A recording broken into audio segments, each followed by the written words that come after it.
flag of the United States of America and to the republic for which it stands, one nation, under God, indivisible, with liberty and justice for all. Everybody, good job, everyone. Approval of minutes from the previous meeting. Move to approve. Second. There's a motion and a second to approve the minutes. Do we have any additions or corrections? Or discussion, I should say. Hearing none, all in favor, vote by saying aye. Aye. Opposed, same sign. Motion carries and the minutes are approved. Bills for the month.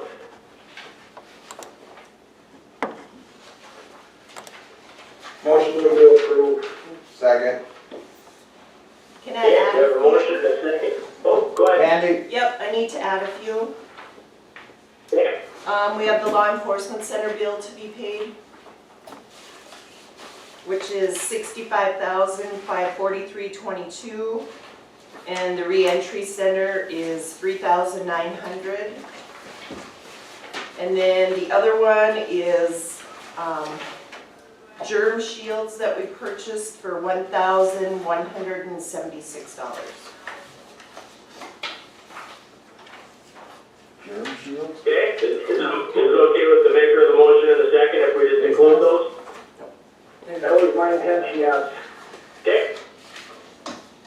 Further discussion on the bills. Any questions? The only thing I would add is, Candy and I had a discussion about how we should handle all of the additional COVID expense, and for now, Candy felt it was best, and I thought it made sense too, that we're gonna pull all of that expense out of the emergency fund, just so we can keep it in one place and then we can track it easier. So that's why you're gonna see the emergency fund being used for COVID-19 related items. And then hopefully most of that's gonna be, once we put the bills back in, I actually just got that email from Terry Trainer this morning. I don't know if we put ours in yet, but then we'll get, hopefully, since COVID related expense, we'll get reimbursement through that CARES Act money that the state has. I did submit. Okay. Oh, you did submit? Yep. Okay, good. I saw that it's something like $1.1 million or something for the 45 counties already, so this makes sense, no doubt. Okay, any further discussion? Hearing none, roll call please. Wakefield, I think he's muted still. Can you unmute your? Sorry, yes, aye, sorry. okay. Frith, Aye. Brown, Aye. Olson, Aye. Lightfon. Aye. Motion carries. Financial reports. Anything interesting? Not much really to report. Just of how we're tracking the COVID-19 expenses. Okay. Okay, do we have a motion to approve the financials? So moved. Second. We have a motion and a second. Further discussion, questions? Hearing none, all in favor, vote by saying aye. Aye. Pull the same sign. Motion carries. Treasurer's checks. Move to approve. Second. Yeah, we have a motion. I think I heard a second too, correct? Yes. Okay, very good, thank you. Further discussion? Hearing none, all in favor, vote by saying aye. Aye. Pull the same sign. Motion carries. Okay. Agenda. Does anybody have anything to add? If it's okay with like to add one thing under new business. I just want to, we don't have Crystal on the line, but I just want to talk quickly about 6-month employment reviews, if that's okay with everyone. I just want comments from the commission, so. And Adam, maybe I should, I don't know if it's necessary to have it as an agenda item, but certainly for a discussion point would be that, Ramsey County parcels or Ramsey County property within the county and, some of the inquiries we've had on those. Yeah, we can, if that's okay with everyone, just referring to some FEMA buyout type stuff and things like that, so just so he can bring it to our attention. I think we can probably talk about that just so people know under your portfolio, if that's okay. Sure. That's fine. We have Beth Black on the agenda, don't we? Yeah, this is another issue, Ed. Oh, okay. There's people asking questions about some of the FEMA buyout property that we've had in the past. Oh, okay. Okay, anything else for the agenda? And if not, I entertain a motion to approve. Move to approve. Second. We have a motion and a second to approve the agenda as amended. All in favor, vote by saying aye. Aye. Opposed, same sign. Motion carries and the agenda is approved. All right, Sarah, you're up first. Good morning. Good morning. You are unmuted, okay. All right, perfect. All right, so just a report from Ramsey County Extension. We are still, we have no big youth programs until May 15th, so we are just waiting for guidance on that. We are just being creative on how to continue our programming. And actually this past Sunday, we had a very successful 4-H event.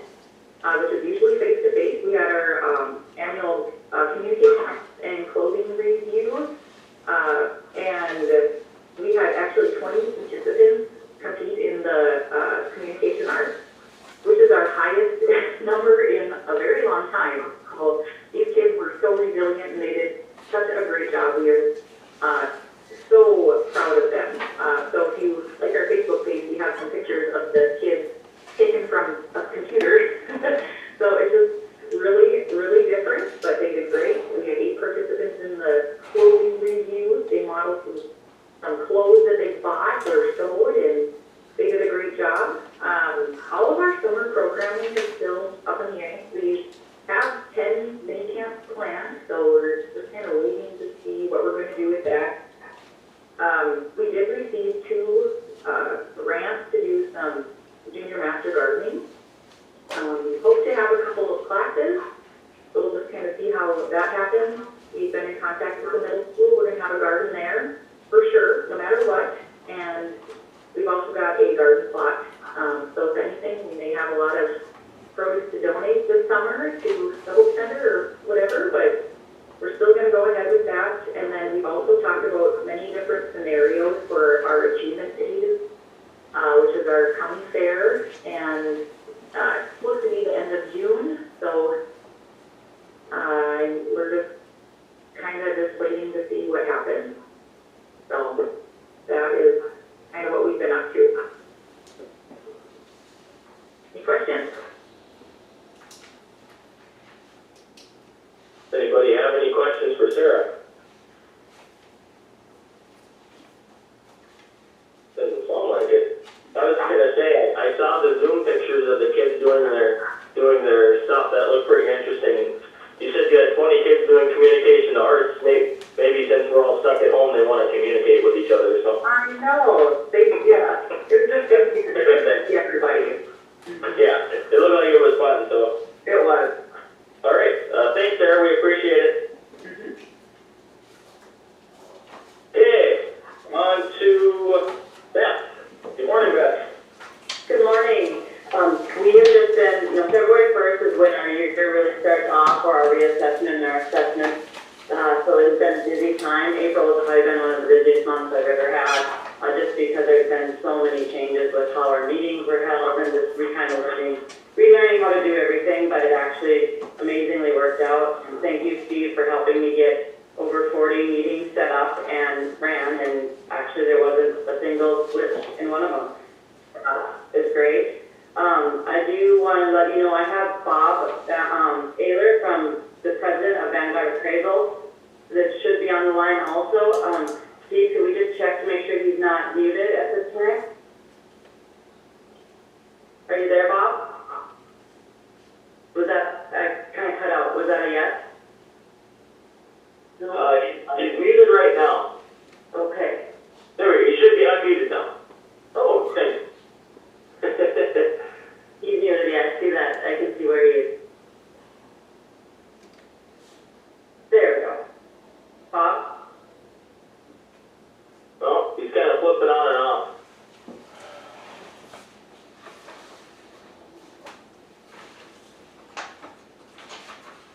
Okay, I think he's unmuted now. I think he's unmuted. Bob, you there? Yeah, we just don't have any volume from him for some reason. I don't know if it's... He's talking, we just can't hear him.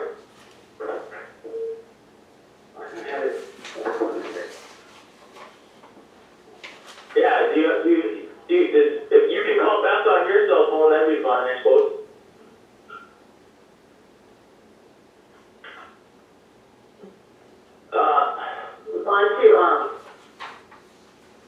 Can Steve give him the conference, can you give him the conference call number? Steve? Do you have it? We can give it to him? Email. Do you want to go to Kevin real quick while I try and If that's fine with everyone, we'll go down to Kevin and then we'll come back to Beth. Just so we can get this technical thing figured out, keep things rolling. Okay, that's what we'll do. Kevin, are you prepared? Yep. All right, very good. Okay, first off, correction on the Cove Road, I talked to both Poplar Grove and Creel Township about that project, and they have agreed to pay for their share. So, the agreement we had says the commission also has to agree to that project, and the estimate's around $6,400 to crack seals. And we're responsible for 50% of that, so I guess I'd like a motion to go ahead with that. Move to approve. Second. Okay, we have a motion and a second to pay our share of the crack ceiling bill on Cooke Road. Further discussion? Hearing none, all in favor, vote by saying aye. Aye. Aye. Pose same sign. Motion carries. And then our summer maintenance contracts, we got all of those in now, so we need a motion to sign the last two. So moved.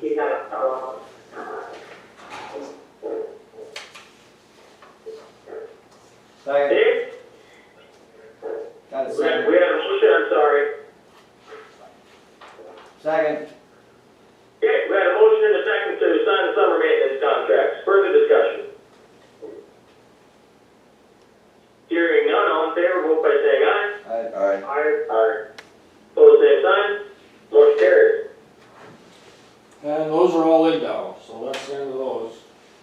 And then also the load pass agreements, we got, I added 2 more to my list, but there's 5 of them we need to sign this month, or this meeting. So I need a motion for that. Motion. Move to approve. Second. We have a motion and a second to sign the, I think he said 5 load pass agreements. Further discussion? Hearing none, all in favor, vote by saying aye. Aye. Opposed, same sign. Motion carries. And we finally got the stream crossing determinations back for the 3 bridges that we're gonna replace this year. I worked with KLJ to determine what size culverts to put in there to match the determinations, but we haven't gotten approval from or a motion from the water board yet. But once we do that, I'd like to go ahead and order those to get them coming. They take 60 days to build, so if it's all right with you guys, once I get the motion from the water board, I'd like to go ahead and order those. Sounds good. You need a motion? Yeah. I'll wait with the motion until we get with the water board determination, then we'll act on that. Okay. How soon do you think they're gonna? That's I think something. we're doing it today. Yeah. they're gonna meet today. Yep. Just a Okay, anything else, Kevin? That's it. Okay, do we have anything else highway related, I guess, anybody else in the room in there? Okay, hearing nothing, Beth, are you ready or not? Should we keep rolling? You're muted right now, just a second. Okay, now you're on. Let's just check, he tried to call in with his cell phone, so, oh, there he is. Hold a second here. I can see him. Still can't hear him. That's strange. Hello? Hello? There he was. Oh, I think we might have you now. All right, you can hear me now? Now we can hear you, very good. Thanks for putting up with our problems here. Oh, Oh, you have to be on your phone. Yep.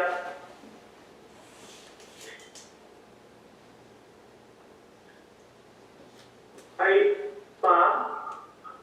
Okay, talk to your, oh, I think he might have hung himself up by accident. Well, let him know back in here.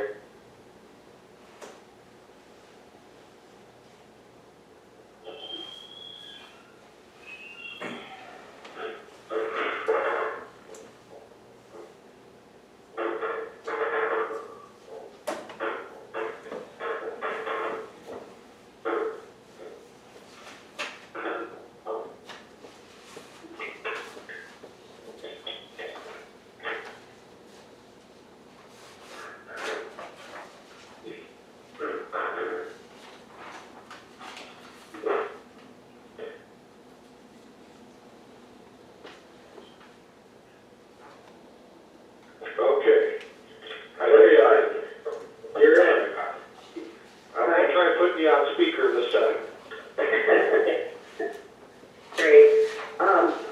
So I think that one of the main reasons, for me to be on the agenda for this meeting was, you guys wanted to kind of talk a little bit and learn more information in regards to the commercial reevaluation that, was just finalized in this last February 1st of 2020. It actually has gone well, considering all the obstacles that kind of fell into place starting about March 20th. We did make it through our informal board of review and all of our township meetings, so that was good, and they went okay. So I want to first kind of clear up some confusion on lists you received. The first list you got for the meeting last time, that was not a commercial reevaluation list. I did not supply that. I'm not exactly sure how it ended up in your package, but it was a list that I had prepared for our townships for our meeting, and it was changed a little bit, I think, before it got to, so please just disregard that completely as it in regard to the commercial evaluation, because it doesn't have anything to do with that.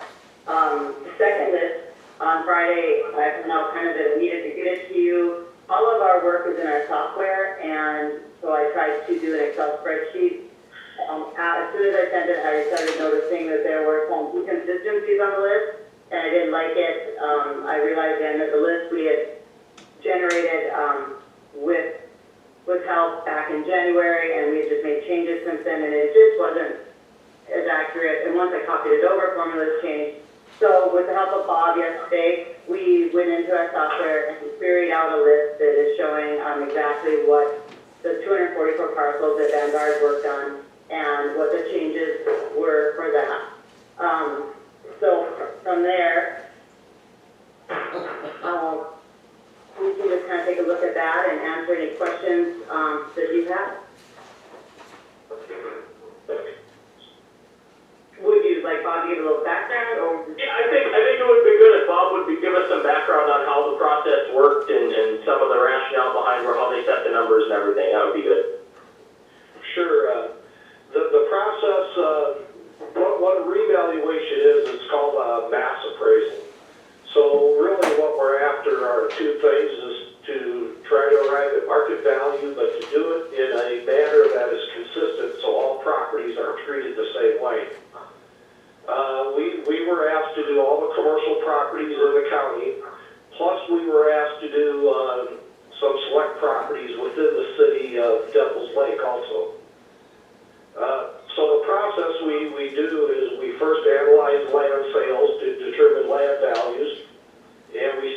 inspectors out who inspected and measured every single building that we appraised.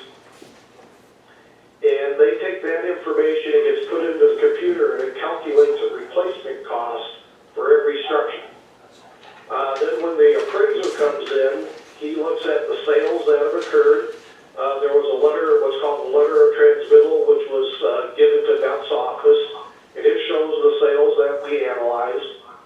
So we take the sales and we compare those to our replacement cost. Obviously, the sale prices are going to be less than what it would cost to build a building today.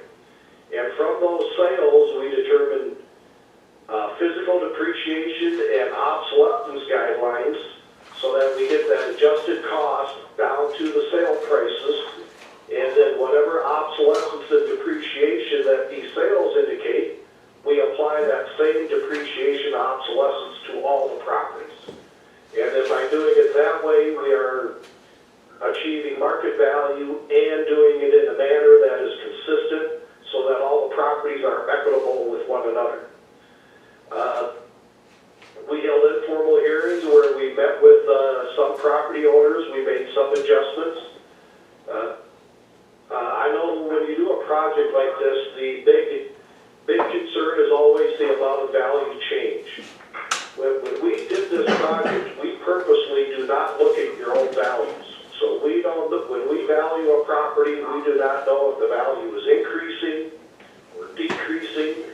And we do not compare it to the old assessments until we're finished. So there are some properties that went up substantially. For example, your campgrounds. The campgrounds saw huge increases, which again we were not aware of until we were finished.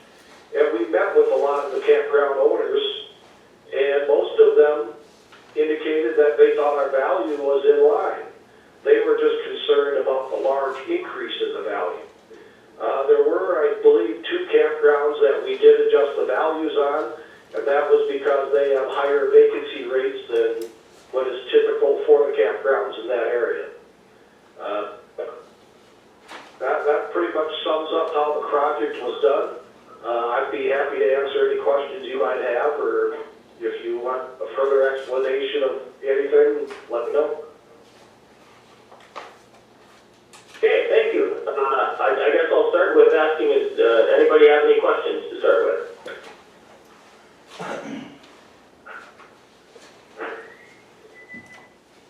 I guess this question for Beth, I'm on the last page of the handout that you give me. And I'm looking at 16 million, is that the increase in values that we have throughout the county? Is that correct? That would be for the improvement. The value increase for the county was 19.5. It's using the spreadsheet or the Candy printed and has on your desk today. If you look at the last page of that, that's going to be the most accurate. It maybe has yellow on it. I'm not sure if it printed colors, maybe not. Yeah, yellow and white. I might add, so what this report is that you're looking at, this came from our software. So you're looking at every property that we did in the reappraisal. The top line is the value. So for each property, the top line is our value, the land value, the building value, and the total. The second line was your old value last year. And then right below that is the dollar amount of change of the land, percentage of change, the same with the buildings, and then the same with the total. So as you go through this list, you'll see some properties, I mean, I'm looking at one here that went up over 2,000%. But there's others that went down. I mean, it went from 26,000, from 1,000 to 26,000, so that's a huge increase, but dollar-wise, not majorly significant. But you'll see that the changes are very erratic. One thing I can assure you of is that the valuation process we used was consistent and all properties were treated the same way. So when I see large fluctuations in the value changes like this, that would tell me that your old assessments were not very consistent.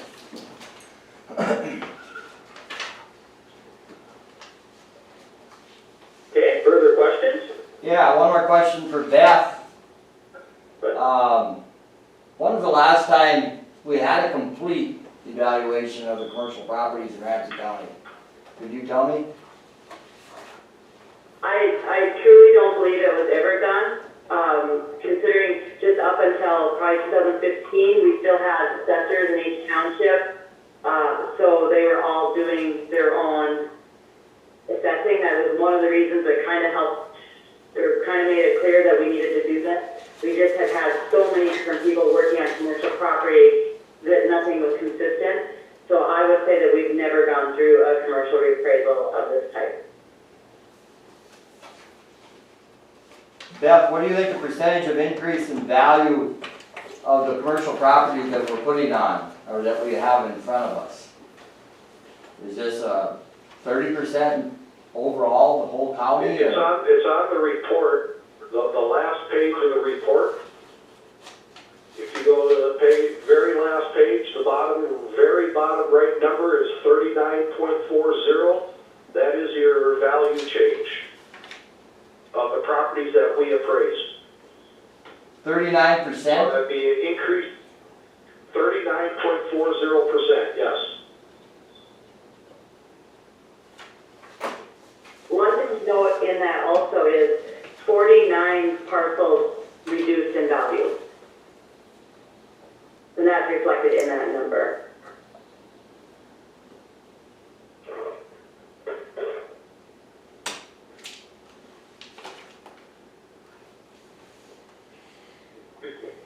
Further questions or discussion, I guess? I've had numerous calls, and I guess I had some information in front of me at home, but I guess it wasn't accurate, but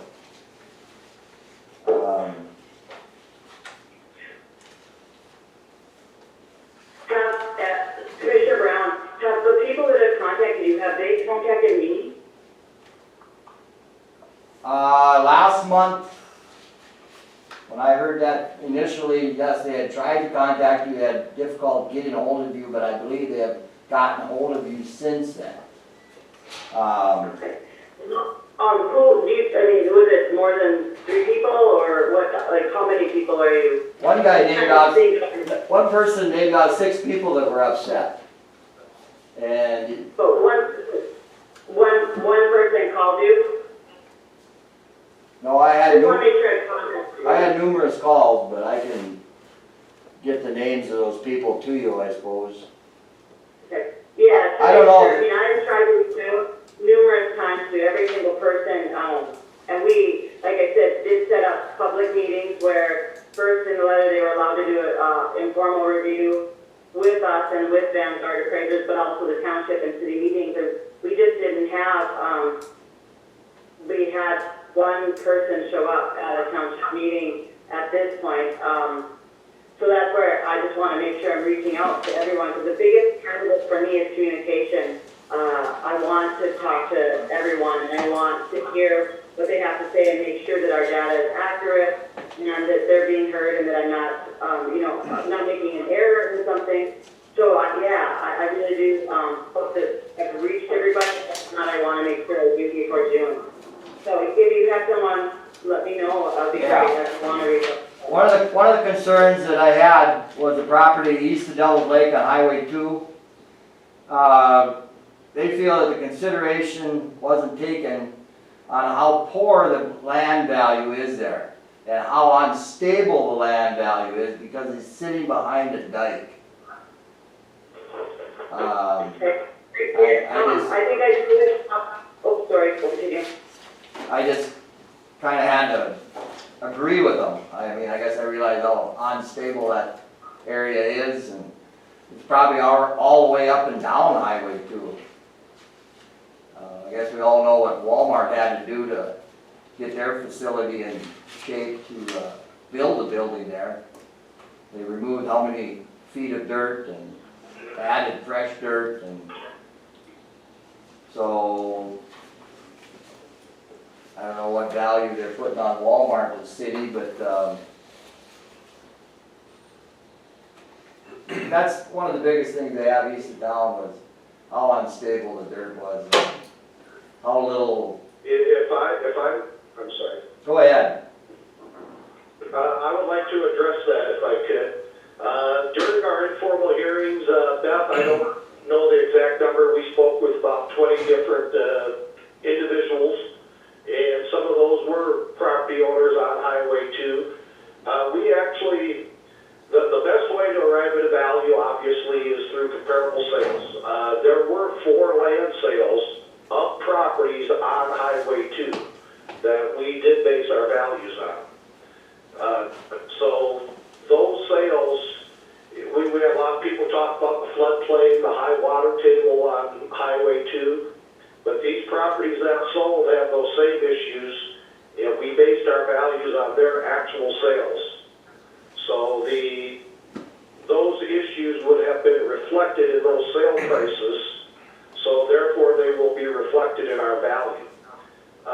Also, I would like to mention that just yesterday when Beth and I when she informed me of this meeting and asked me to participate, we did discuss the land values. Many of your land values on Highway 2 are the exact same land value that they were 20 years ago. They have never changed. I believe, Beth, we went back to, 2003, and the values today are still the same as they were back then. So we're not saying that overnight the values increased as much as they did. It's just your county has never adjusted those values. The assessment on that land is never moved. And I think any reasonable person would understand that over the last 20 years, the value of land has increased significantly.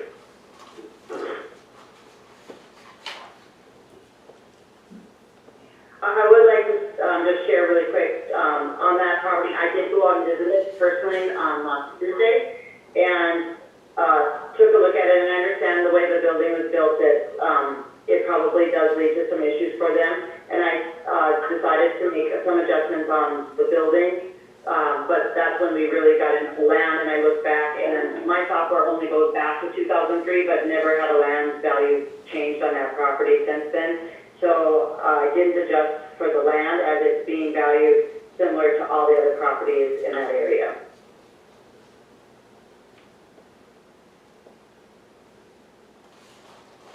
Well, yeah, I don't disagree with the fact that there hasn't been adjustments made since 2003. I can see that the tax department in Ramsey County was probably dropping the ball, there's no question. But I'm probably not in favor of, I know I'm not in favor of raising property taxes on some of these individuals on an average of 39%. And our economic times up here in North Dakota, with everything taking place now, this is going to be very difficult for some of those property owners to handle, I guess. So we'll have to see what kind of adjustments we can make.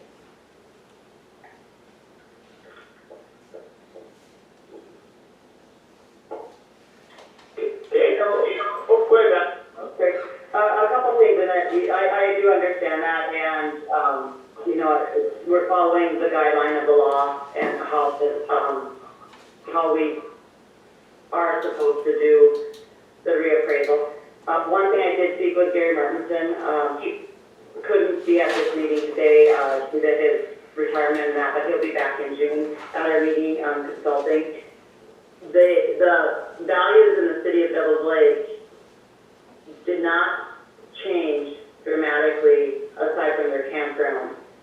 So we wanted to make sure that we were being equitable to the property owners in Devil's Lake too. Bob, I think you can probably say more about that. Yes. As I said earlier, when we set the values, we purposely never look at the old assessment because we do not want to be influenced by that. When we set the values, though, and once we finished, then we did compare it to the old values, and we found that the properties that we appraised inside the city limits of Devil's Lake saw very little change in their assessments. and the properties that were done off the township saw significant changes in their values. The one thing I mentioned earlier that I can assure you is that the properties in the city and the property that we did in the city and the properties in the county were valued using the exact same methodology, and they are consistent. So what that tells me is that the values in the city were good reflections of the current market value, whereas the properties in the townships were not. They were undervalued. And as a result, there's been a shift of the tax burden to the properties inside the city limits.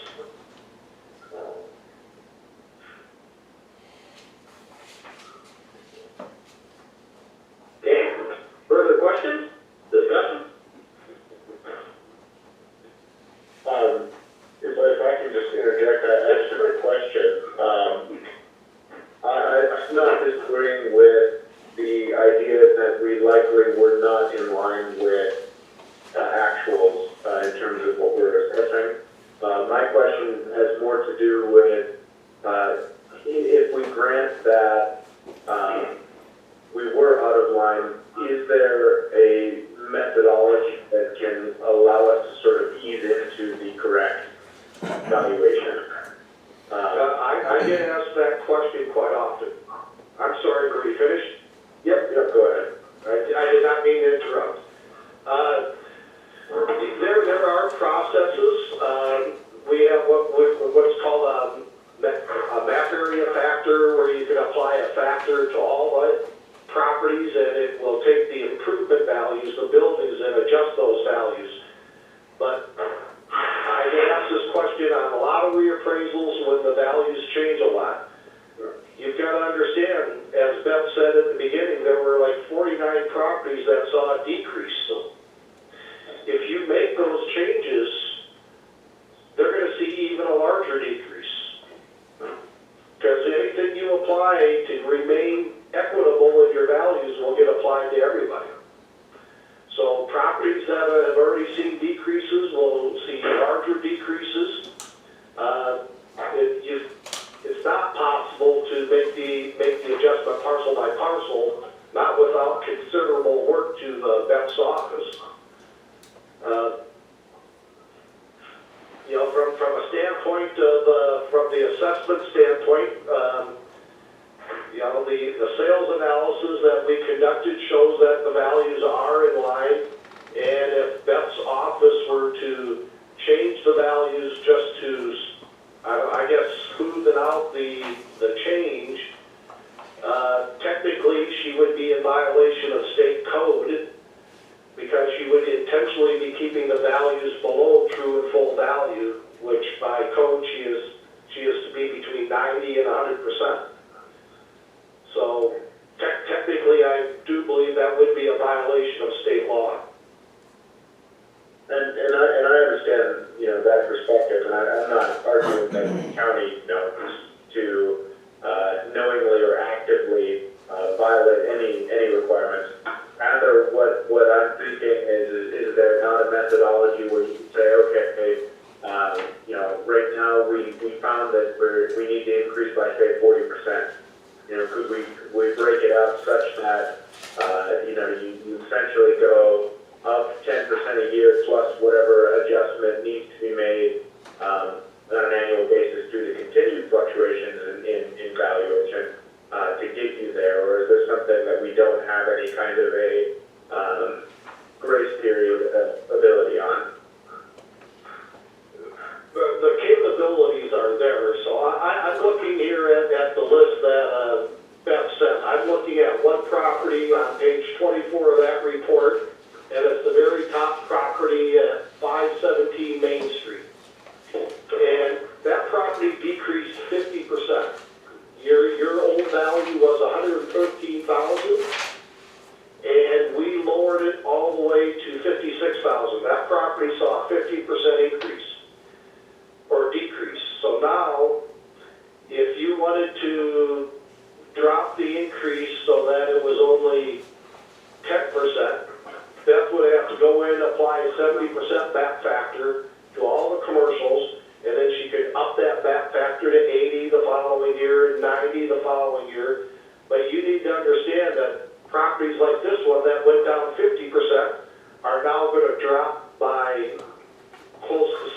5%.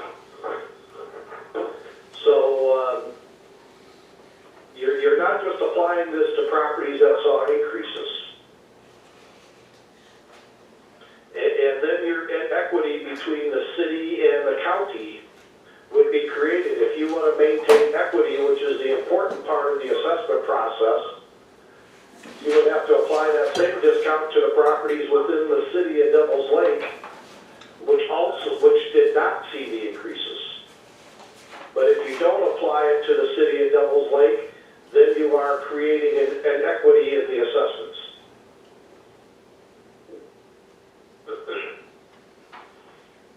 I think for me, where I'd be concerned, with doing something of that nature is we haven't done that in the past. And I don't know if we'd be setting a precedent for the future. I mean, there's times where, we had to increase egg licenses, I think, at 14%, and that was obviously hard. But we didn't do it gradually, we followed the law, and we acted on it like that. When adding homes, you know, they're seeing large increases in their tax bills in the year because the law dictates that, you know, they don't qualify for an exemption or that kind of thing. So I don't know, I mean, I realize these are big numbers, I'm not saying that, I just want to make sure that there isn't a precedent set that we can do this every time somebody has a concern on their value. One property, you had a sale a couple of years ago on Tronson Grain, and our assessment on that property is very close to what it sold for. So if you do move forward with what you're thinking, now that assessment, even though we're very close to what it sold for, will be far below what it sold for if you make those adjustments. And that would be true of most of the properties that have sold recently. So if you did that, if the state looks at equalization orders, you would likely, here's what you can run into. If you lower the county artificially, the townships, the state is going to do their analysis for equalization orders. So now if your values in the city of Devil's Lake on your commercial properties are at true and full value, but your township properties are not at true and full value, when the state does their equalization order, if you have a good number of sales that occur out in the townships, and those sales are above the assessments, the state will give you a commercial equalization order. And what that commercial equalization order will do, it's going to increase the townships and the city. So now your township properties that are low will still be low, but not as low. And now your commercial properties will be above true and full value because of the equalization orders. And that is because you are artificially creating an imbalance between the two.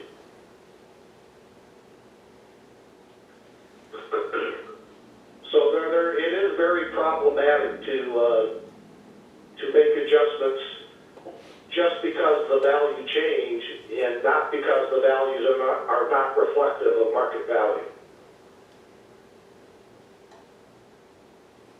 If the assessment process in the county had been done, as Beth said earlier, in the past your assessments of your commercial properties have been done by township assessors.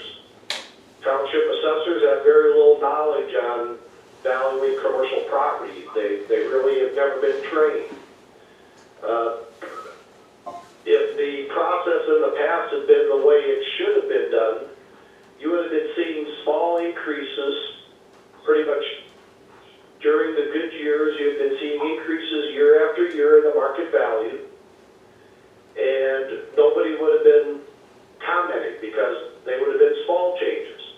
But since that did not occur and you did a revaluation, all those small changes that never got applied happened all at once. And I completely understand from a property owner standpoint why they would be upset. But another perspective of looking at it is they should have been at this level all along.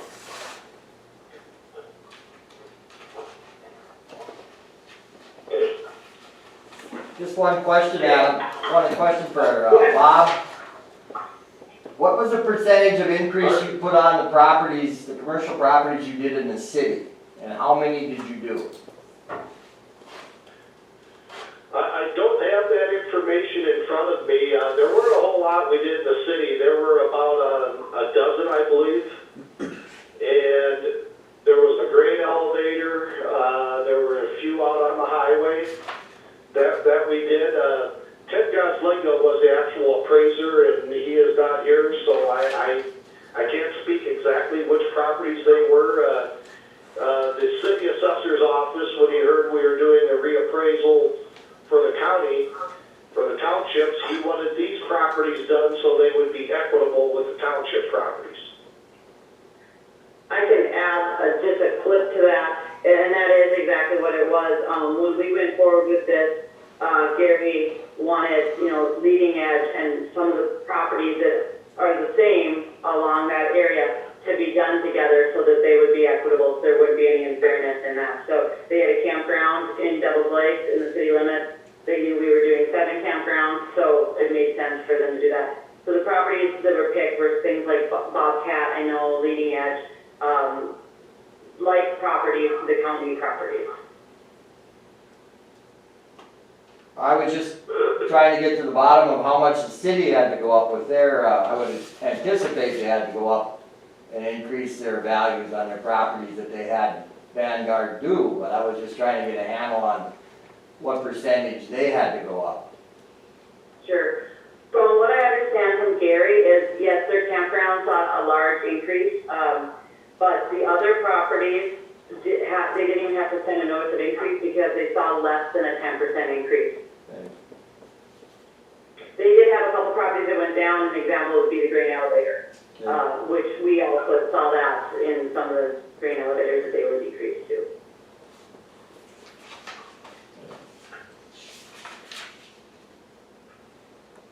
Okay, further discussion or questions?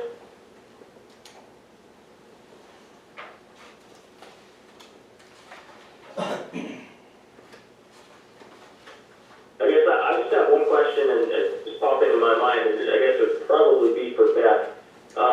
The sales, the sales ratio that the state uses, that we have to get between that 90 and 100%. In the past, in talking with you, you said that we were at, 73.8 or something like that. So are they using just simply the past sales, or how did they arrive at that number, or did it have something to do with our commercial revaluation? How it is done is we do use the sales from the current year, and then also because we don't have as many, we have to have 20, we can use supplement with sales from the past year. It goes back, I think, a couple of years. So we use that and then appraisals within it. Okay. Yeah, because that's the one thing I think that needs to be noted too, is that at the very least, the increase we're seeing on this valuation, on this commercial revaluation, obviously is large, but at the very least, we usually try to stay at that 95% at least. We're 22% out just in that situation. So, it's just something to note as we go forward.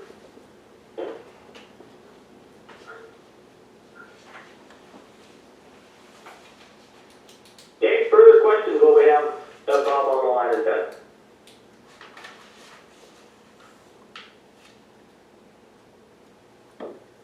Okay, doesn't sound like we have any more. I guess I appreciate Bob calling in and giving us an explanation, and thank you for that. Sorry for the technical difficulties. I apologize. First, I've used Zoom quite a few times, but this is my first time using WebEx.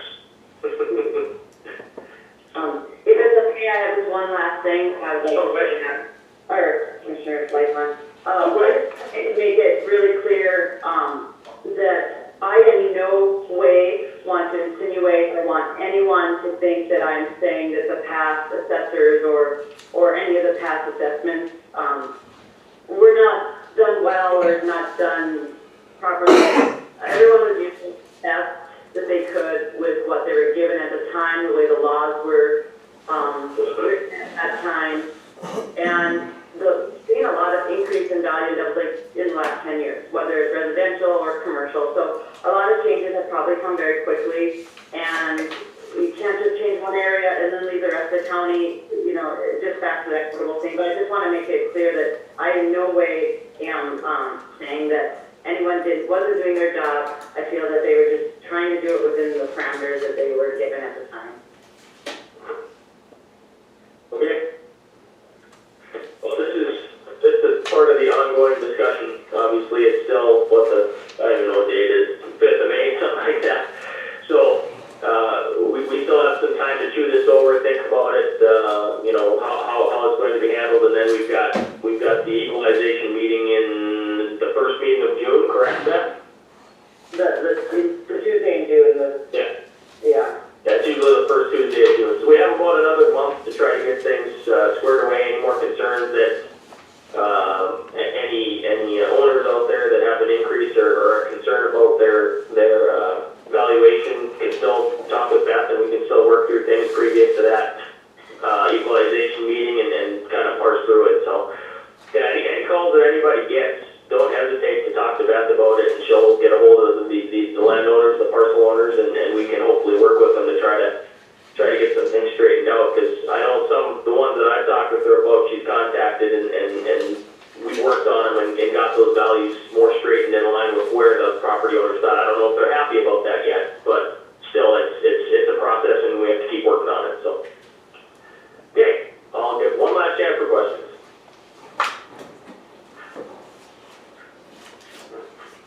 Okay, hearing none, thank you. Thank you. Thank you. Okay, we already got Kevin, so we can move down. Susie's on the line. I think you're unmuted. Good morning, Susie. Oh, you go ahead.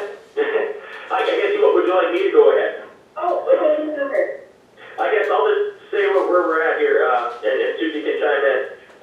In front of you in the packets, we should have had the Visitors Committee guidelines. The city, if I'm correct, adopted their ordinance to change the guidelines, so now the makeup of the committee has changed, so we now have two people we can appoint to the committee, and then we also have to approve the guidelines to match what the city did. And it's basically the same, it looks pretty much the same language, it's just making changes to put in our portions of the century code as well as reference to Ramsey County. And I think Carrie's on the line as well. She's muted. If we could unmute her just to double check and see if she had looked over it and if she had any concerns with the legal document. Hi, Adam. I went through the document and there is no concerns with it.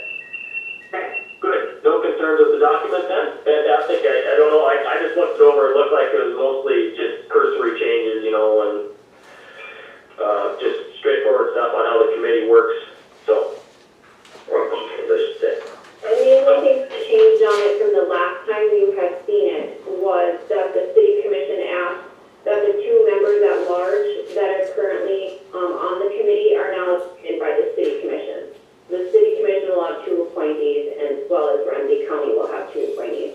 So it's still a committee of 9, or will be a committee of 9 once you appoint 2 people. But that was about the only change since the last time you've seen it. Okay. Yeah, it's 2 for us, 2 for them, and then specific industry appointees depending upon restaurant versus hotel, things like that. So it looks like a pretty good spread. So do we have any questions? I guess let's work on or act on the guidelines first. So do we have any questions or comments about the guidelines?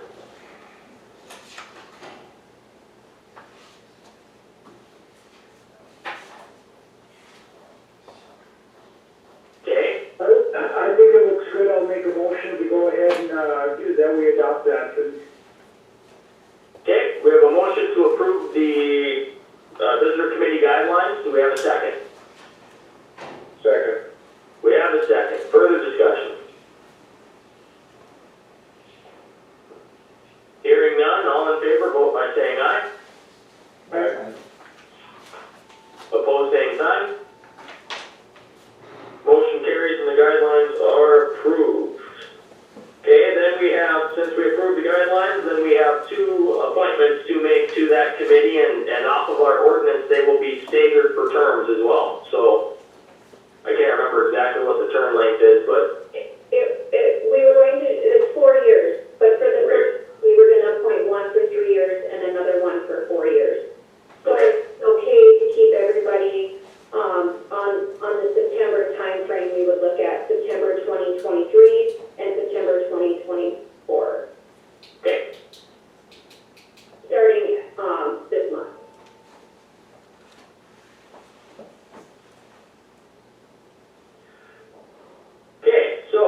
right, what are the wishes of the commission?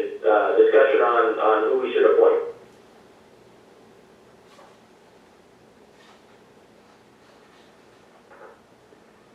I don't know if this matters, but I should bring it to your attention, that Dick Krasinski is sitting on our board at the moment, but his term is expiring here in September of 2019. So there could be potential, overlap with two of them on the committee, but only for a couple of months. So I just wanted you to be aware of that. Okay.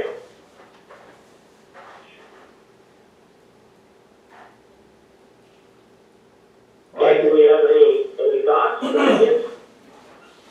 I make a motion, we appoint Kyle Blanchfield and Louise Kuzinski to the Visitors and Tourism Committee. Okay. Thank you, Ed. Do we have a second to the motion to appoint Kyle Blanchfield and Louise Kuzinski? I'll second that. We have a second. Further discussion on the motion to appoint? One thing I would say is we should say who's got which term. I guess it probably doesn't matter a whole lot, but just so we have them staggered. I'd give the 3-year term to Kyle Blanchfield. Okay, is that okay with you, Jeff? Yep. Okay, we'll give Kyle the 3 and Louise will get the 4 then. Okay, further discussion on the motion. Okay, hearing none, all in favor, vote by saying aye. Aye. Opposed, same sign. Motion carries. Very good. Okay. All right, thank you, Susie, appreciate it. Thank you. Thank you, Susie. Okay, moving on, discussion on COVID-19 on the under unfinished business. Let me grab my stuff real quick. As of now, obviously, at the last meeting, we made the motion to continue under the guidelines that the courthouse was operating under through this meeting. In the interim, the governor has started to relax some guidelines. Obviously, everybody knows as of last Friday, I believe it was. And some businesses are starting to slowly find their way to reopening. We have to make a decision, I guess, on courthouse operations and how we're going to move going forward. I'll just throw my 2 cents in for everybody, I guess, and you can take of it what you will. But I wasn't able. They had a department head meeting last. I can't remember what day it was. I think it was Wednesday, but I wasn't able to attend because I was teaching the kids. But following the department head meeting, I know they had some discussion in that meeting about what the department heads feel we should do with the building. Just obviously we make the final decision, but they'd like to have some input for guidance. And then I talked with multiple of the department heads since just to kind of get a feel for where everybody was at. And I can't say that everybody is on the same page perfectly, but everyone I've talked to up to this point, and I haven't talked to every last person, but everyone I've talked to feels that it would be reasonable to continue under the guidelines that we have currently, with the thought process that county operations have still been functioning fairly well. There's been a couple of hiccups here and there, but overall it's been functioning fairly well. And partially why I think we should continue to operate this way is a twofold approach. One, the department heads are in favor, it sounds like, of continuing to at least to do this for a little while longer. And then if you go back and look, well, it's more than a twofold thing, I guess. But if you go back and look, the state is starting to relax guidelines for businesses and things, and that's completely understandable. But if you look at like state offices and stuff, could be speaking on the term, but as far as I understand, they still are teleworking as much as possible, and they haven't opened doors to state offices more than they have to. One, and two, if you go look at the White House guidelines, which are straight out of the CDC,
Washington, or you can go look at the Northeastern University modeling, all the ones that the CDC and the White House are using.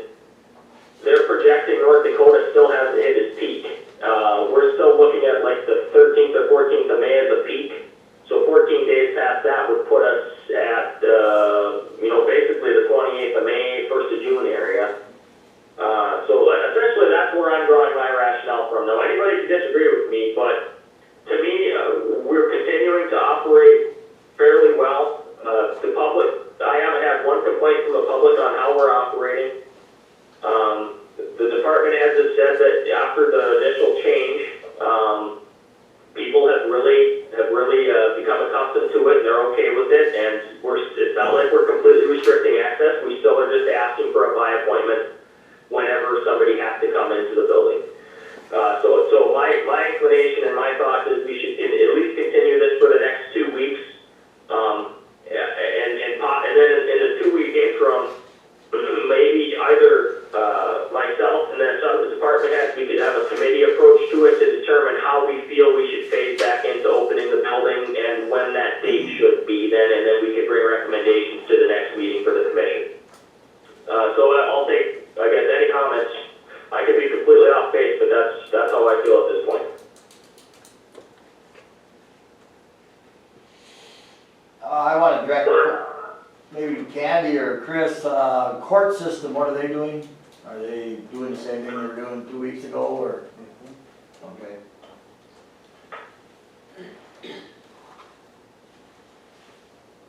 Yeah, and Carrie's on the line too, so she could maybe give us some insight into that. Last I saw, they were going to continue to try to do telecourt type stuff through the 1st of July, if I remember correctly. So they were pushing out, or maybe it was all jury trials were pushed out to the 1st of July. But if you can unmute Carrie so she could give us some insight, that'd be great.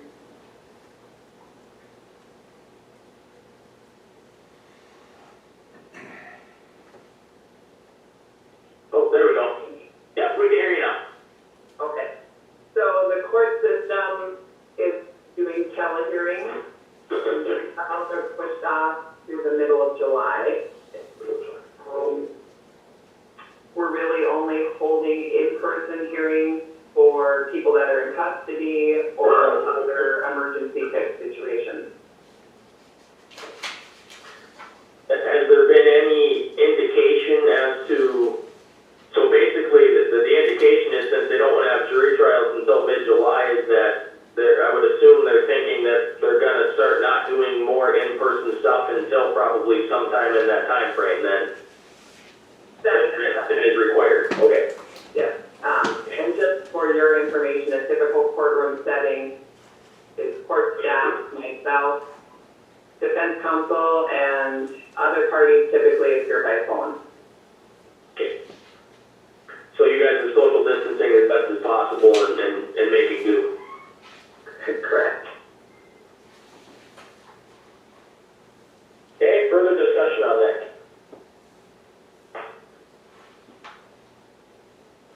Any other thoughts, opinions, comments?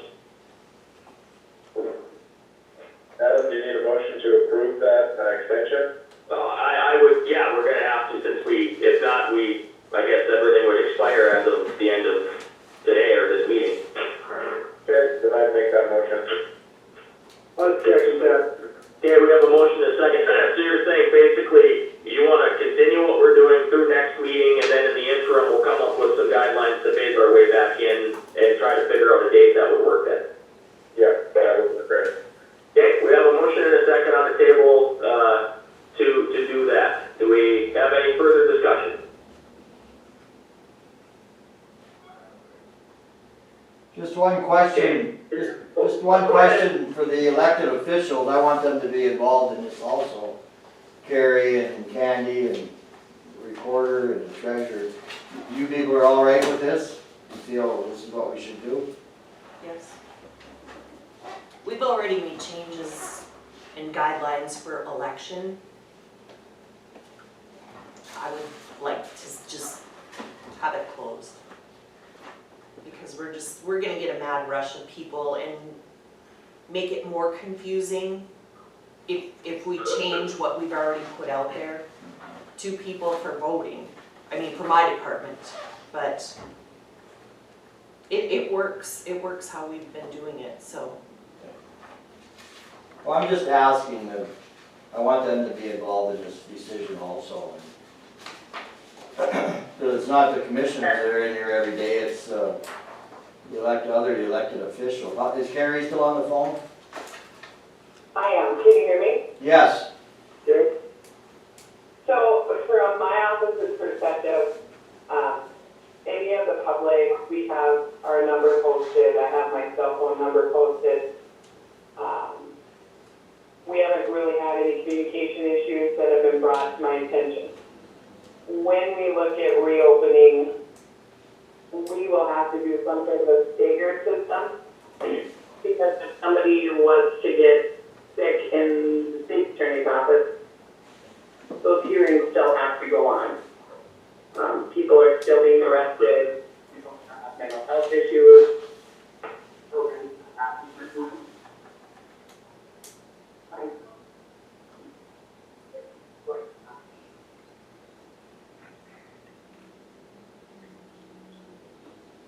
Okay, I think we lost Gary. Well, the reason I brought it up is I think the public should be aware that the other public officials are also making a decision here, and it just isn't a commission. I don't want to, skirt my responsibilities, but I want to have input from them also, and if it works, then so be it. We'll carry on, I guess, so. Yeah, and I agree completely, Ed. That's why I brought up, I talked with, let's see here, Carrie, well, I just talked with Carrie now, Candy, the recorder's office. Right. I think who else I visited with. Treasurer. Oh, go ahead, yeah, sure. I don't know if I haven't talked with Lisa specifically, but it's just, and what I've heard from people is that they were fine with continuing like this just because they want a little bit of additional time. And I think when we're talking about phasing or staggered approach to get back into it, we're going to have give our staff a little bit of time to figure out how we're going to function when we decide, when we decide to phase back into reopening, like whether it's staggered work schedules or what things their specific office is going to need. We're going to have to kind of work through some of that. So I think, just to buy us a little bit of time, give us a little bit of, time to figure out exactly, how we're going to do this to make it work, so. Okay, so we have a motion and a second. Further questions or discussion?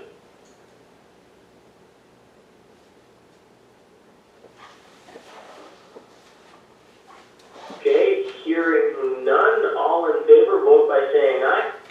Aye. Aye. Opposed, same sign. Motion carries. Okay?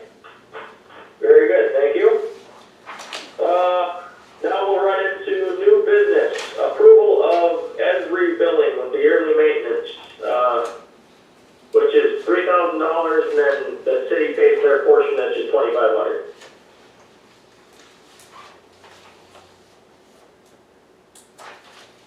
I'll move to approve. Okay, we have a motion, do we have a second? Second. We have a second. Further discussion?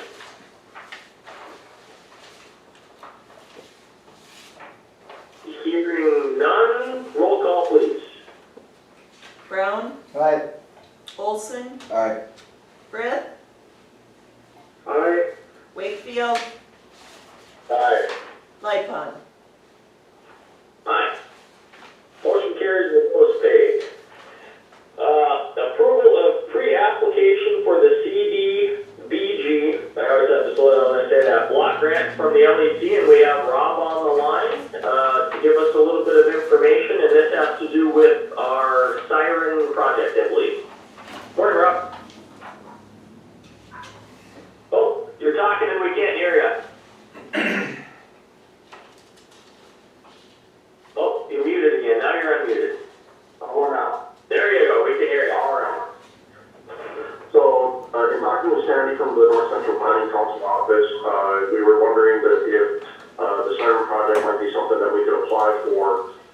for the community development block grant, and, you know, she did some research for us and found that it would be a suitable, venture for us to be able to pursue through that grant program. There is a maximum of $100,000 that we get from that, but, and then of course we have to cover 10%, which is already going to be covered anyway.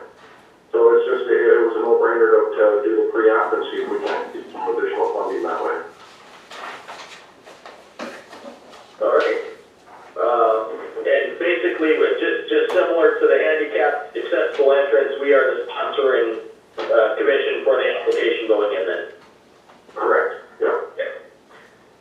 Do we have discussion or a motion to sign that application, or support the application, I should say? So move. Okay, we have a motion, we have a second from Commissioner Fritz. Further discussion? All in favor, vote by saying aye. Aye. Aye. Opposed, same sign. Motion carries. Thank you for doing that, Ralph, and finding hopefully some additional funding. Yeah, no problem, we'll keep looking. Sounds good. Okay, review of the Bso report that was in your packet. Looks like pretty straightforward.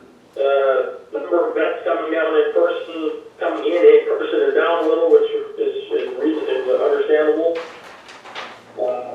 Still seeing plenty of people.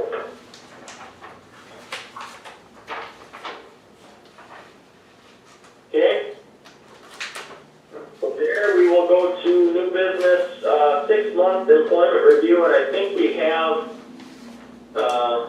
Crystal on the line as well, but basically I'll fill you in as to my question on it.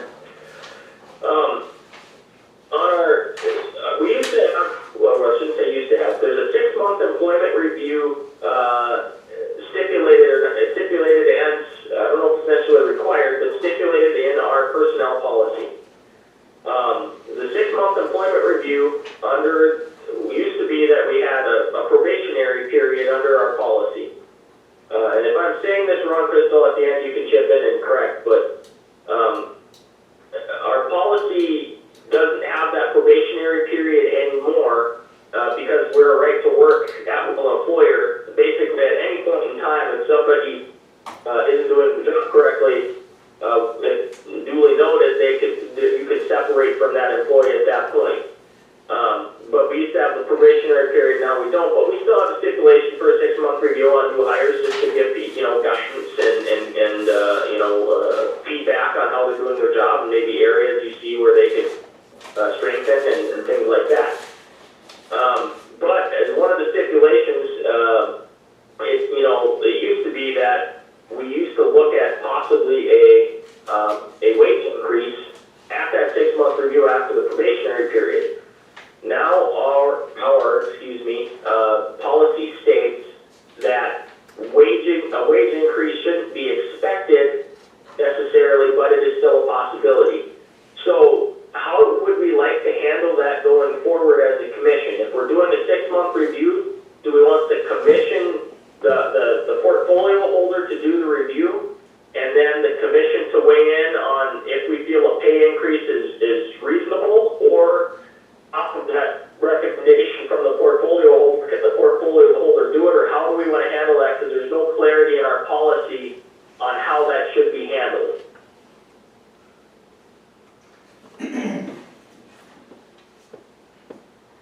A question, Adam, you wanna give them a pay increase after 6 months? Is that what you wanna put in there? No, I'm just asking because that's something we used to look at when we had the probationary period. You started somebody out at a lower wage and then you bumped them after 6 months of quality work. Our policy no longer states that. Okay. But, if it's something, is that something we still want to consider as an option, or do we just say, we're going to do a 6-month review to give you guidance, but the next time you could get a pay raise is at the end of the year, whatever that year cycle's in then? Well, I think that would be satisfactory there, what you just said, so. Okay. Yeah, I just want, that's basically it, so.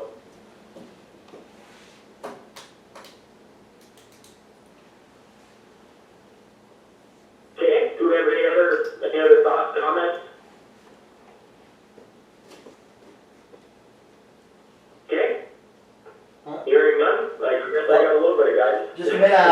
Kevin wants to talk. So are you Oh, talking, Kevin, yeah. are you talking just like department heads where the portfolios review them, or are the department heads reviewing their employees? I mean, are the commissioners gonna review my employees? That's the question. No, I'm speaking more to, once the commission hires a department head, and then the commissioner is the portfolio holder, you know, how do we go about doing that when we have a new department head we hired? Got it. You know? Yeah, that's basically what I'm alluding to. The departments, you guys are all used to doing this, you know, a 6-month review and all that structure. I'm just wondering how we want to handle it as a commission, basically, when it's a new department head. Okay, thanks. Okay. Any further comments? Okay, hearing none, I guess, we will move on. Okay, visitors and delegations. Do we have any visitors and delegations on the line? Anybody that needs to say anything? I guess everyone's muted, so how would they know unless they raise their hand on the app? You have one in person. I got one here. Yes, we have one in person. Is Neil there then, correct? Where should I be? Just step up. I don't wanna, Just step Yeah. up there by the door. don't wanna Take get everybody- anybody's, don't wanna get in anybody's bubble. So you can hear him. Yeah, the speaker. Just open it up when you hear you and we'll listen. Okay. My name's Neil Donnelly. I live out on that 14th Street Northwest there, just west of town. And I've just been watching the frost come out. I don't know if anybody else has taken a spin on that road yet and found that 35 is just a little too fast and just about lost a bumper. I was wondering what repairs will get made to that. Seems like it kind of keeps coming and we just keep pumping more clay out and keeps mixing in with the gravel and we never really get a good top there. And I don't really even use that section, but I just know that people go faster than 35 and somebody will catch that thing and it'll be a rough night.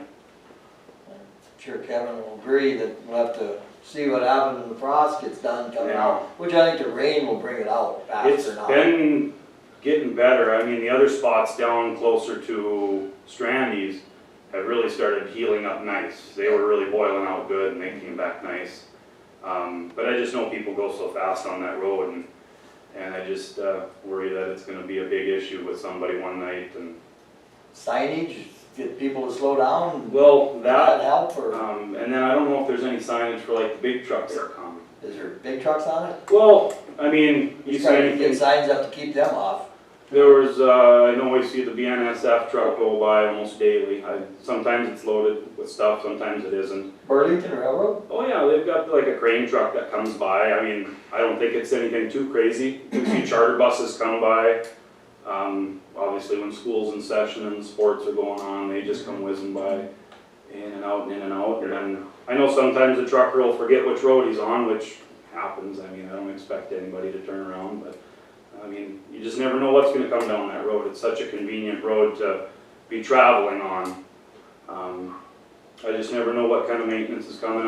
I'm new to a lot of this and I'm just trying to learn how it all works and what kind of gets done, what do I have to do or talk to, or I'm also curious about the chemical on the road too. Okay, Let's let's get Kevin involved here. That's a township road, of course, but, I guess if you got issues, I can deal with the township for you too, but.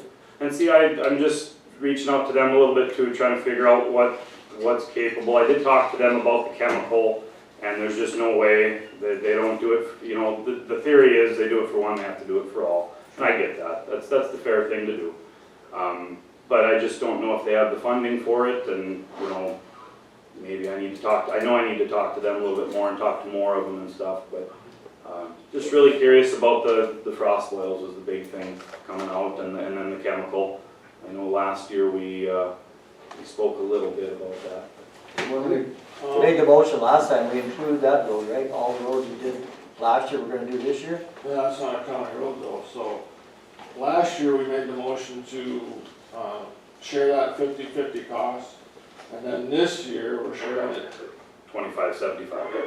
We 25 with the county and 75 with the landowners. landowners. And then the year after that, we're completely out of it as far as chemical. Kind of a phase out thing. I did talk to one of the township officers, Olson.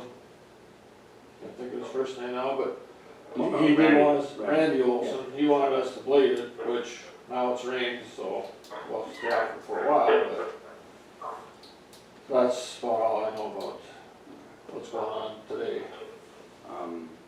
The other thing is, I know I like keeping, I don't hesitate to go 35 on that road. I think most people do. It's a nice pass-through road. But is there a way we could slow people down right and through there a little bit, or, you know, maybe Maybe not? the sheriff, Sheriff can do it? oh yeah, if you'd sit out there. Oh, let him. No, can we change the sign, I think is what you're asking. Yeah, I'm just getting kind of what your thoughts are on that. I mean, again, I like going fast. I don't think we're ever gonna regulate how fast people wanna go. Right. You know, at night, they're gonna come clipping the same speed they've always gone, but now I got a little kid living out there, and I've got a little more stake in that game if somebody comes by a little too fast, and, you know, say they lose, I mean, I know I have a tough time keeping my vehicle when it's raining, slushy and soupy, and some people just don't have any regard for that, and they could really come whipping in, and, I mean, it's not like my kid. I can talk to the township about changing their speed limit, that would be a motion they would have to make. Yeah, I'm just tippy-toeing, I don't know what, again, I like going just as fast as the next person, you know, I'm not trying to say anything, but I don't know if maybe there's a common ground that we can all reach, you know. The dust is gonna start coming here soon, and I just, I wouldn't think the township would have a problem with putting no truck sign up there. I think there's one there now. Except it's There is way one down, there? it's way down by the deaf school. Yeah, that would make- It's right in I there. don't see it on the gravel. Put more up, put some more signs up. well, and, you know, I mean, I remember driving a truck, learning how, and not being maybe as good of a driver as the next person. Sometimes you don't see the signs, you know, I don't know if you put more up, I don't know if I saw it, I don't know if I could have turned around. You know, that's Right. another thing, you know, and I don't want anybody to feel like they can't continue in a safe path and just get out of there and don't do it again, but yeah, maybe the signage would help deter some of that, Maybe we need some signage over there at College Drive and one on the other end, yeah. you know, Well, that's no sounds truck traffic. like there was one kind of coming off College Drive, Mark? Yeah, there is, there's one right there by the deaf school somewhere. It's no truck route, and by the time you get to the trailer court, Yeah. you're doomed, I mean. What, But I think, you know, right where that first sign is, I don't remember what the sign says, you know, maybe there should be a no truck sign on that. yeah, The railroad's notorious on that road. Oh, there's no reason for them to be on that road. oh gosh, And it's- you go out there and question, all you do is get yelled at. Oh, we gotta honestly, get above them, so we gotta get. honestly, I don't really mind if they're, I mean, again, I'm okay if somebody's gotta use it, you know, it is what it is, it's, But not this time of the year. well, not this time of the year, and, you know, maybe if they do wanna use it, maybe they wanna offer some funding towards that road. That's a good point, that's a good idea. You know, I don't mind them using it, I don't mind the truck traffic, I think they could make that road a little more robust, if that's a good word to use. I think last year we even spoke, and does anybody remember the last time there was a layer of gravel or something put on that road? I think it's been 3 or 4 years, yeah. you know, and if we do the chemical, you know, we're kinda SOL once the chemical's down, we can't do much more. You can't blade it, can't do anything. So yeah, I just bring up points, I don't know who's gonna be receptive to some of this, curious. Where the soft spot is, they don't use the chemical there either. Right, yeah, last year we didn't wanna pay for that, and I don't blame anybody else for not wanting to pay for it either, but, I did have one person from the trailer court reach out, they're right on the corner there, and they asked me what the deal with the chemical is. I kinda told them what we went through last year and what's gonna happen, and, you know, I don't think he ever interjected, but, I know he feels that wind coming off of there, and it's just full of dust, and, you know, it's just a nuisance, that's all. Can I ask a quick question? Is that okay? Yeah, go ahead. Kevin, I know it's a township road. Is that included on the perimeter roads though, correct? Yes, it is. I mean, we can't necessarily do anything about the frost boils and everything right now, other than hopefully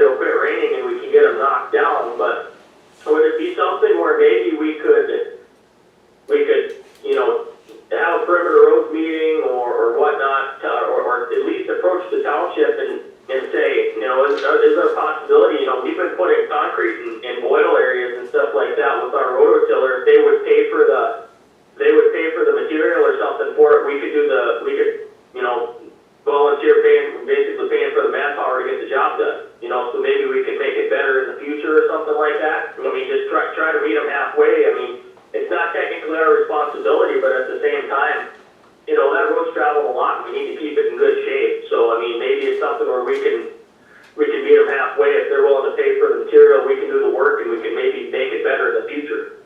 Yeah, I can approach them on that. I'll put an estimate together.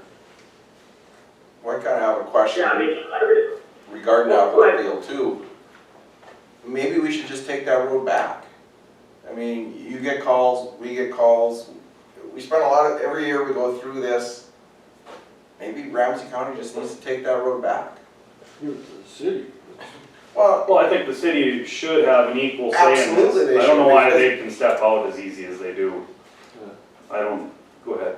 but you know, you got the bus route, you got grain traffic, you, not counting the semis, but you know, you got the farmers coming to town and back and forth on that road, and it seems like every year we go through this, and every year we discuss it, and every year it's, oh, the township doesn't wanna put any money in it, the township doesn't wanna grade it.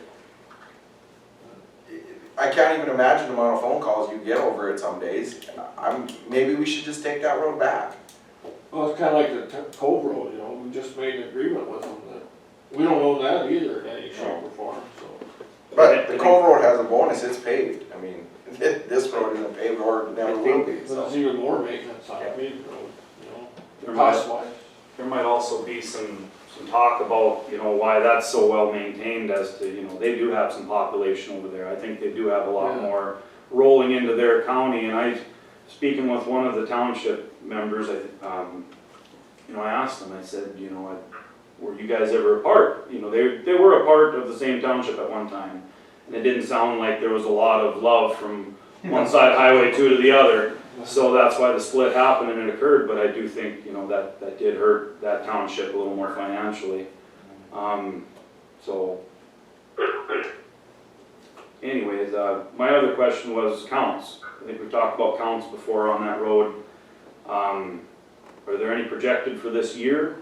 I mean, maybe when school's back in session, just get another reading of how much traffic's on that road. Maybe that's a more determining factor on, you know, proving how busy it is, maybe getting some more assistance from the county, or again, having the county take the road over if they see that it is being that traveled.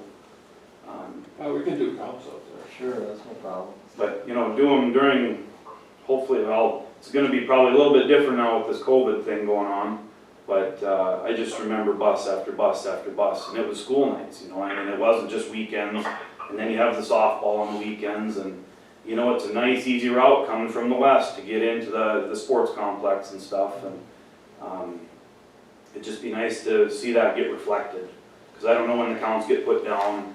I think I've seen them in the past where they've been down after school's out, you know, it's summertime, maybe we're not quite seeing that traffic in that area, so. We did the 4th of July weekend once.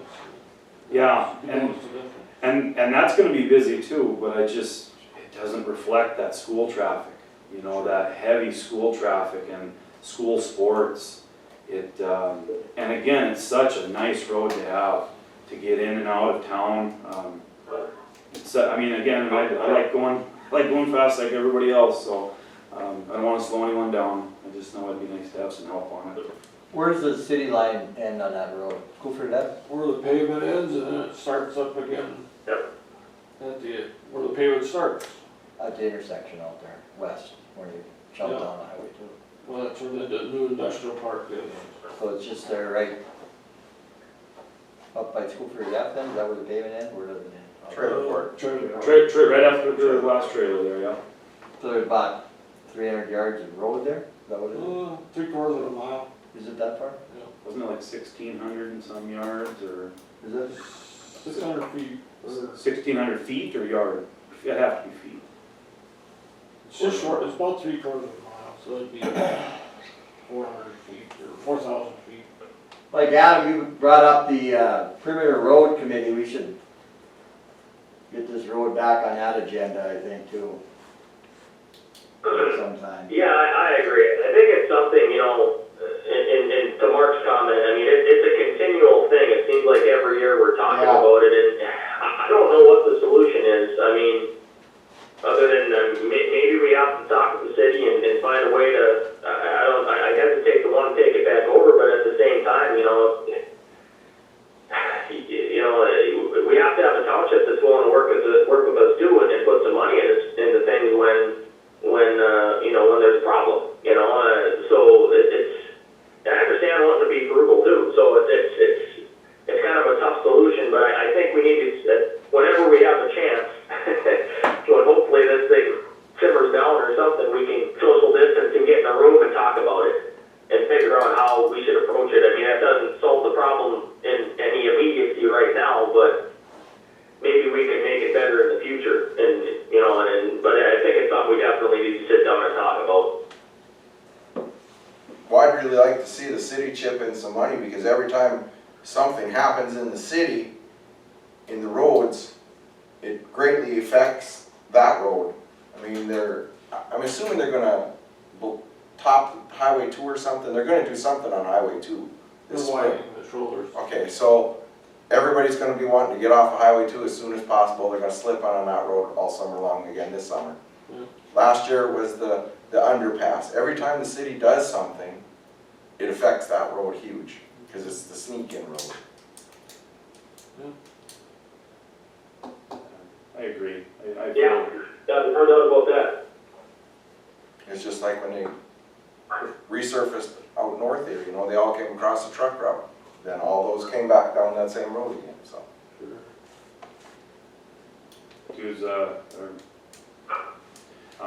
Does those speed trap ticketing machines work ever to help you raise some funds for that road? I think Do they do that? Is that a thing, or? I've seen where they put up, digital ones that says you're doing 35, Right, or 25 or whatever. Unless it's I think they ticketing seem you. to help. They remind Wow. people, maybe the honest people, I think he tries to keep them honest, but again, if they know the gist, if they know there's no real repercussion, They're gonna drive too fast too, so. I'd probably get ticketed myself, but, The speeding fines don't go back to the road. oh, okay, never mind then. Yeah. You gotta be there at the right place at the right time. Well, I was gonna say, they could set it right on my hill and point it both ways, and we can get some funding for that road. Overweight, like the truck ticket, that goes back to the road owner. but- We can mention to the sheriff to frequent the road more often. Yeah, Trust me, I do. I'm sure they do come by, but they can only police it one path through. I don't think there's ever really a shoulder they feel maybe comfortable pulling off on and just hanging and waiting, but I'm sure there's other pressing matters too, so. No, that's all I have. Well, if I could bring it to our attention, and we'll keep working on it. Appreciate your time. Yeah, thanks, Neil. And yeah, it's something we're gonna have to work on it. I mean, Yeah. there's just no doubt about that. So, I made some notes while we were talking, so at least it's getting my mind rolling a little bit. So, No, any talks are good. I appreciate your time, and you guys all have a good day. Thank you. Thanks, Neil. okay, thank you, Neil. You too. Okay.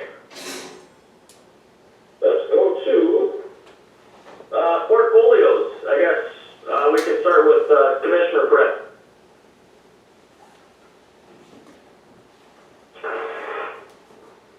Oh, you're muted, Jeff. There we go. There you go.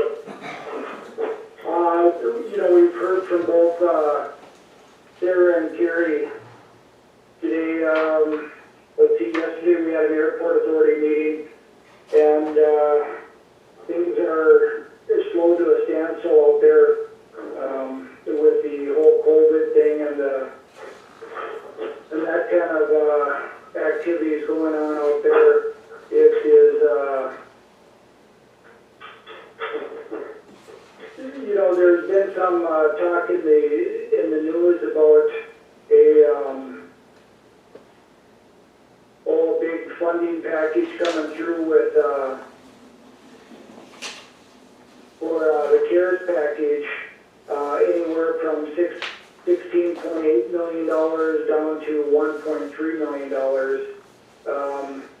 It's one of those things that, would 16 million be nice?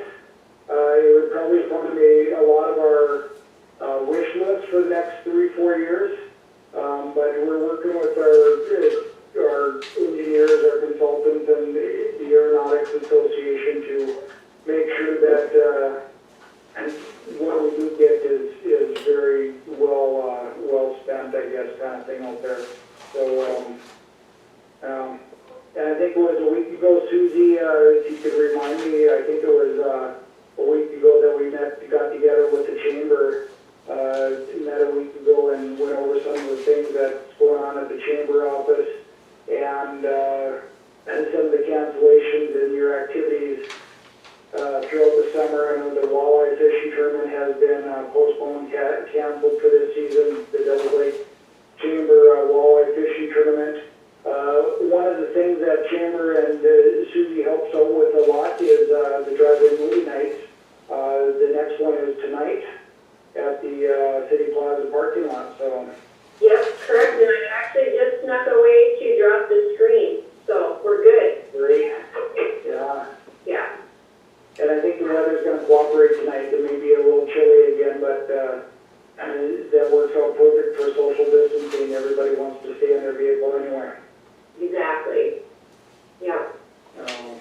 So So, on events that have been canceled. Another one we worked with was the fire department on their June conference, which was going to be right after Devil's Run, and there was no way they could reschedule that.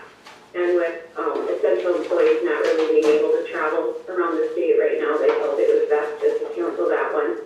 And then, did you mention Devil's Run moving? I did not, but, yeah, go ahead. That's July 10th through the 12th, is it? Yep, they moved that July 10th to the 12th, and so that's still far ago. Right. Numbers are down a little bit because they haven't opened the Canadian border yet, but yeah. Hopefully that all works out. That's a great weekend for our community and a great way to see all those classic cars come to town. Yep. The other thing under, I guess, we talked a little bit about it with the properties. I've had 3 calls within the last couple of weeks on inquiries about Ramsey County property within the county. It's been FEMA buyout properties, whether people wanted to either buy it, use it in some way, shape, or form.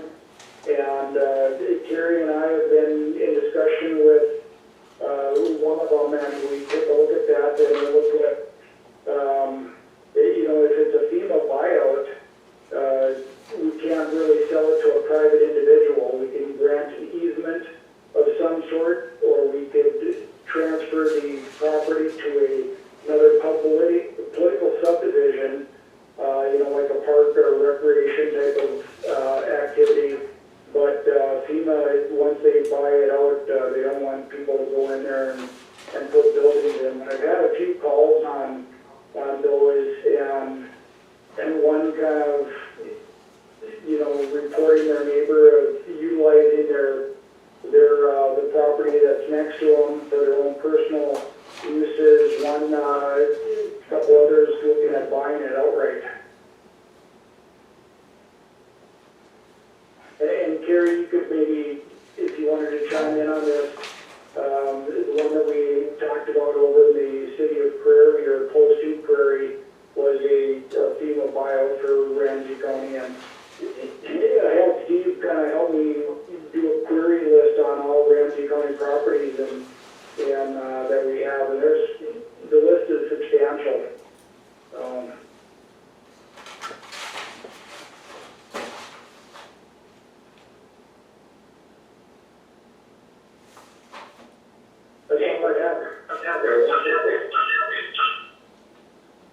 Oh, Carrie unmuted and then muted again. Must you get some feedback? I was giving feedback, but I think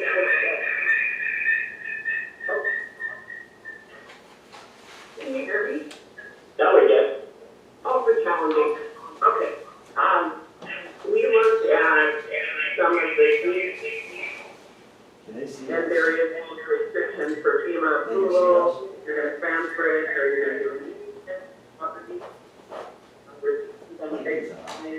That red light is on. So that summarizes it like that said. I don't leave. Yeah, and this is something we ran into, or we've run into a couple times, I think, in the last, hasn't been for a while now, but, you know, with different situations where people wanted to utilize FEMA property and there was just no avenue to do so. You know, I think if I remember correctly, one was out in, the Cliffs where there's a FEMA buyout, they thought it'd be nice to put like a little park area in, well, it's not a political subdivision. So we couldn't do anything with it. We tried to figure out a way to do something, but unless it's going to be open to the public, you just can't do it. So those deed restrictions really, and the agreements really make things difficult.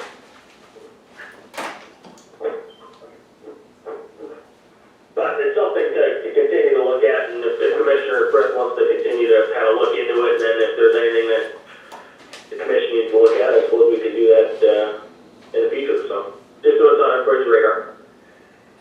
From there, I guess we can go to Commissioner Whitfield. I have, well, that's been nothing to report. With all this stuff going on, it seems like everything's been shut down, so I'll leave it at that, short and sweet. Okay. In the commission room, Commissioner Brown, where are you at? We had our, law enforcement center meeting, but have we met since then, haven't we? Haven't we had a county commission since then? No? I don't think so. We went through the budgets, right? Yep. And, a lot of wish lists on the budgets, I know that, but we'll have to see what happens. What was it, yesterday the governor come with, big cuts in the state budget? Way bigger than the last time he cut the budget, so. Gonna be interesting. Other than that, I guess that's all I have. On the bright side of that portfolio, the count has stayed steady, and it is actually fairly well. I think there's 74 in there right now, which is our break-even point. Okay, that's all I got. Okay, thanks, man. Mark, where you at? Which Olson? Just the LEC thing, and Sheriff's Department's running smooth. I told you last time we hired 2, I think they're just starting, 2 new deputies. Fair Board has all the bumps and things that everybody else does, but they're working through that. That's about it. Okay, thank you. From my perspective, I'm kind of similar to Lucas, where there's not a whole heck of a lot going on. I've had a couple, just a lot of informational stuff I've been sitting in on through the web. I've been sitting in on the weekly first responders meeting when I can. This last week that I've been doing that to see what kind of preparations we have locally in case anything starts to ramp up. Sat through the governor's conference calls a couple times. There's a lot of things going on there, obviously. Locally, we just had regular, I think I got a forward Devil's Lake meeting tomorrow, but we had one a month, had an exec committee meeting a month ago, and there's nothing crazy, just paying bills, and more than anything, in that situation, Brad has kind of started to, I shouldn't say started, he's working with the small businesses in the community to help them go, get through the steps on any kind of help they're going to need to get through this thing. Whether it's the Paycheck Protection Program or I can't remember the other acronym, it's emergency something loan. But so there's different avenues to help small businesses through, and he's kind of pivoted to doing that because that's what needs to be done. So he's been working hard on that. I'm trying to think of what else. Social services, we had our regular board meeting, nothing too crazy there. Operationally,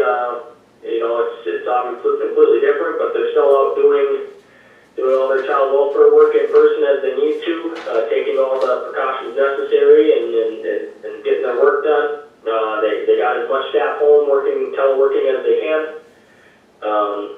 You know, and that'll be continuing into the future, and we'll see how things kind of unfold. Budget-wise there, I think we're looking pretty good so far. If I remember correctly, I think we're something like 3% under budget or something like that, so that's good.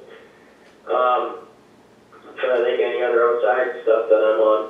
I think that's pretty much it on that. The only other thing too is just a thought process.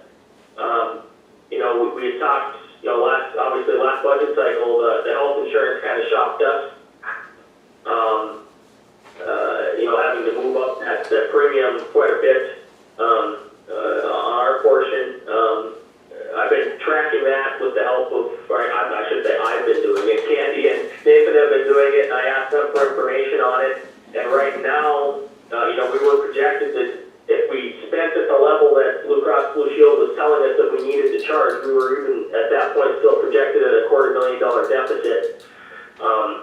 Through 3 or 4 months, I can't remember on paper in front of me, we're actually running under that budget. We are actually accruing dollars, so we're not running, we'll probably, assuming we keep projecting the same way we're projecting now, we won't be running under into a deficit spend. So, you know, we're just more for information's sake than anything, so we can start. It's hard to think about it because it's already May, but we're gonna have to have a budget together in a couple of months, which it's gonna be. I don't know how we're gonna budget through all this. It's gonna be kind of crazy, but just trying to get that thought in mind and just get that information out so we can start thinking about what we're gonna have to do with some of those things. So you can start tossing them around your head when you got some free time. So that's all I got. Other than that, anybody have any announcements? Other than it's movie night tonight, and then I'll just chip in on that and say a big thank you to the Chamber of Tourism and everybody. I know they've had help out there. I think from different entities, and the movie night's been awesome. My kids love it. It's a reason for us to get out of the house, so and go do something. And it's been. And we've got a lot of local support from the community on it. So things like that really make you happy to live in a place like Silver Lake in a county like Ramsey County. So a big thank you on that front. So I think Coco's playing tonight. So take your kids or grandkids or whoever you're stuck in isolation with. Other than you there, Susie? What's up? It's Cinco de Mayo, and the movie's about Cinco de Mayo, so. There you go. I've never seen it from in its entirety from front to back, so I'm assuming we're gonna go, so I'm gonna get to see the whole thing. I've only got to see portions, and my daughters like to sing the songs from it, so it'll be interesting in my car tonight. Let's put it that way. And if I could just say too, thank you, Adam. The community has been so great with the movie, from donations to helping out throughout the event that evening, and then as well as all of our citizens that are coming to the movie. They've been obeying the guidelines for the most part. We had to kick 2 people back to their cars in 2 evenings, and other than that, they've all obeyed by the rules and been safe, and we're glad to put them on. So just want to say thank you. Yeah, thanks, Susie. It's been awesome. So anything fun like that is always great to have. So it's been fun. Other than that, anybody else have any other announcements? Hearing none, I guess I'm just gonna